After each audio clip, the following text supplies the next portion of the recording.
Il est 6 heures, Paris s'éveille et la caravane du Tour Auto quitte le Grand Palais à pas feutrés pour entamer sa 23e édition.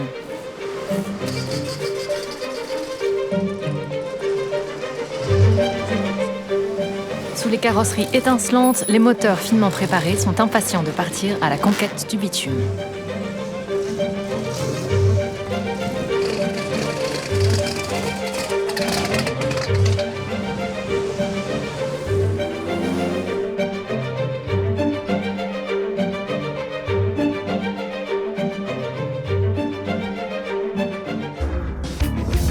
La première étape du Tour Auto s'élance depuis le château de Vaux-le-Vicomte pour atteindre Dijon après 2 étapes spéciales. En toile de fond du départ officiel, le château de Vaux-le-Vicomte offre un écrin majestueux à près de 240 voitures d'époque en compétition.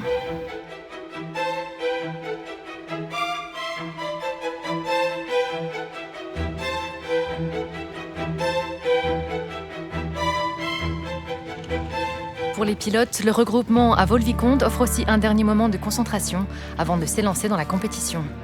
Éric Comas, ancien pilote de F1 et double gagnant du Tour Auto, remet son titre en jeu cette année. Quand on vient faire une course, quelle qu'elle soit, on a toujours l'objectif de gagner, mais c'est vrai que l'important, c'est surtout la convivialité qu'il y a autour de cet événement, prendre beaucoup de plaisir, être à l'arrivée, parce que c'est vrai que ce sont quand même des voitures anciennes, donc on est tous toujours un petit peu inquiets par rapport à la fiabilité de nos voitures respectives.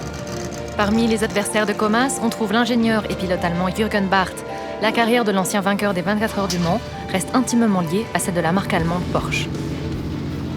Non, le Porsche, c'est une voiture où tu peux faire bien de circuit et bien l'épreuve spéciale. Le Lancia, par exemple, il est un petit peu moins bien pour le circuit et on va voir comme ça, avec l'ensemble de Porsche, nous peuvent peut-être gagner. On va voir.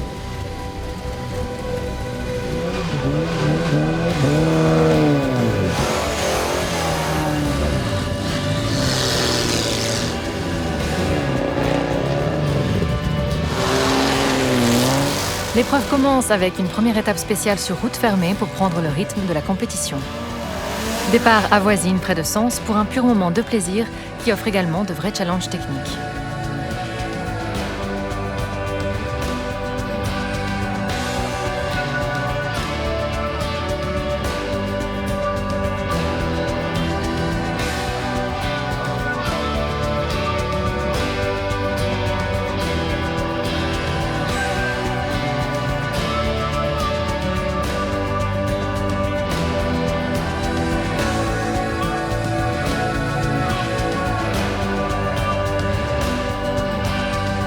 Le vainqueur de cette spéciale est le favori Éric Comas qui signe le temps scratch, juste devant Armin Schwarz qui roule lui aussi en Lancia Stratos. J'ai pris l'avantage de 4 petites secondes sur lui, donc voilà, le duel est annoncé. Malheureusement, la journée s'achève sur une note plus sombre pour Comas et Schwarz. Tous les deux souffrent de soucis techniques et Schwarz doit même quitter la compétition. La deuxième spéciale se dispute sur la piste de Dijon-Prenois, un circuit vallonné qui a accueilli de grandes courses de F1 dans les années 70 et 80. Cette spéciale est un exercice bien différent pour les autos et pour les pilotes, qui peuvent ainsi exprimer une autre facette de leur talent.